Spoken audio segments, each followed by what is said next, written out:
ओम जय माँ। पूज्य श्री गुरुदेव और माँ नारायणी की कृपा से मुझे एक विचार आया कि क्यों न मैं अलग अलग सिद्ध पुरुषों के बारे में, उनकी जीवन के बारे में यहाँ कुछ रखूँ। ऐसे तो गणेशपुरी भगवान नित्यानंद, शिरडी के साईं बाबा, बाबा मुक्तानंद, माँ आनंदमयी जैसे महान सिद्ध पुरुष, महाअवतार बाबा जी, योगानंद जी, इसके बारे में तो बहुत भारत भर में बहुत सारे साधकों को ज्ञात है। लेकिन मेरी इच्छा ये है कि जो साधना में जिन्होंने पूर्णता प्राप्त की, जिन्होंने परब्रह्म का साक्षात्कार किया, ऐसे अनेक सिद्ध पुरुष भारत भूमि पर हुए, तो ऐसे अलग अलग सिद्ध पुरुषों के बारे में मैं यहाँ अब एक के बाद एक महान संत की जीवन के बारे में यहाँ रखूँगी।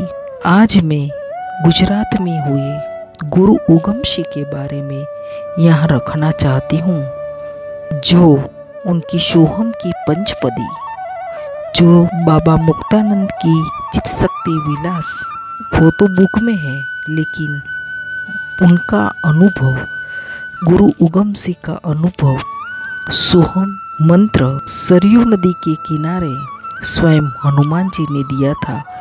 उन्होंने अपनी सोहम की पंचपदी में लिखा है कि सोहम मंत्र दियो मेरे सदगुरु, सदगुरु पवन कुमार, कहे उगमसी जति प्रतापे, ये भवसागर तारनार।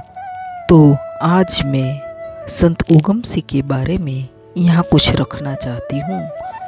सभी योग मार्ग के साधक को यह अलग अलग सिद्ध पुरुष का जो मैं यहाँ रखूँगी, मुझे लगता है कि सबको जरूर अच्छा लगेगा। ओम। संत उगमसी गुजरात में गिरनार के पास धंधुसर नाम के एक छोटे से गांव में उनका जन्म हुआ था। गुरु उगमसी के माता पिता को कोई संतान नहीं था। उनके माता पिता ने साधु संत की बड़ी सेवा की, फलस्वरूप गुरु उगमसी का जन्म हुआ।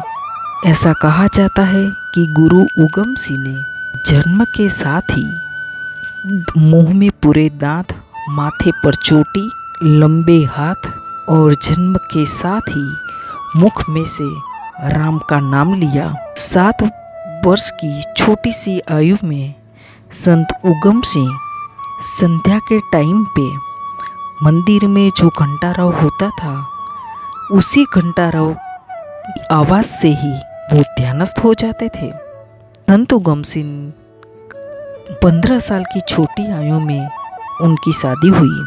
शादी के 2 साल में ही 17 साल की छोटी सी उम्र में उनकी पत्नी सीता देवी का स्वर्गवास हो गया।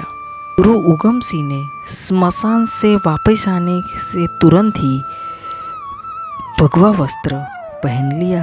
संत उगमसी को भरतवन में नाथ संप्रदाय के किसी संत ने दीक्षा दी। 12 साल की साधना के बाद गुरु उगमसी को अनेक सिद्धियां प्राप्त हुई, जिसमें 6 स्वरूप, जल में या अग्नि पर गमन, परकाया प्रवेश जैसी अनेक सिद्धियां हासिल की। लेकिन संत उगमसी को जो प्राप्त करना था, परमात्मा की जो प्राप्ति करनी थी, वो नहीं हुई। इसी के कारण उन्होंने पूरे भारत में तीर्थाटन प्रारंभ किया। संत उगमसी ने हिमालय में भी बड़ा तप किया। फिर से फिरते फिरते अयोध्या सरयू नदी के किनारे आए। वहाँ पर स्वयं हनुमान जी ने प्रकट होके सोहम मंत्र प्रदान किया। साधना के साथ ही संत उगमसी ने पूरे भारत की यात्रा करनी शुरू की। साधना में बहुत आगे बढ़ गए थे।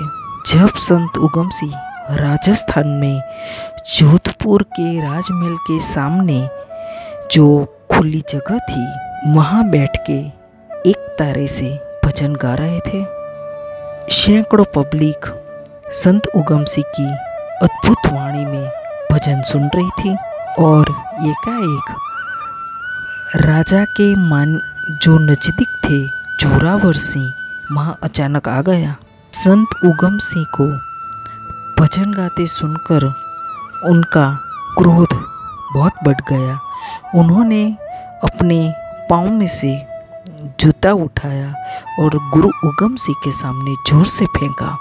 फिर भी गुरु उगम सिंह की भाव समाधि टूटी नहीं। पूरी जनमेदनी में कोलाहल हो गया। जब गुरु उगम सिंह ने अपनी आंखें खोली तो उगम सिंह की आँख में से जो करुणा का प्रवाह निकल रहा था उसी से जोरावर सिंह का हृदय पिघल गया और गुरु उगम सिंह का शिष्य हो गया। पूरे भारत में परिभ्रमण करते करते पूरे 60 साल बीत गए और एक दिन अचानक अपने गांव में आके खड़े हो गए। पूरा गांव खुश होकर महान संत को अपने साथ गांव में लाने के लिए ढोल नगारा ये सब लेके उगम सिंह को लेने गए। गुरु उगम सिंह गांव में आए, सभी के सामने 2 हाथ जोड़ के श्री राम शब्द बोले और खड़े खड़े ही उन्होंने अपना देह छोड़ दिया, देह त्याग दिया। जिस तरह नरसिंह मेहता के गुरु रतनबाई की पंचपदी विख्यात है, उसी प्रकार गुरु उगम सिंह की सोहम की पंचपदी बहुत प्रचलित है, जो योग मार्ग के साधकों को जरूर पसंद आएगी, जो मैं यहाँ एक के बाद एक रखने जाऊंगी। ओम जय माँ। अगर यह वीडियो आपको पसंद आए तो आप लाइक, सब्सक्राइब और हो सके उतना शेयर जरूर कीजिए। ओम जय माँ।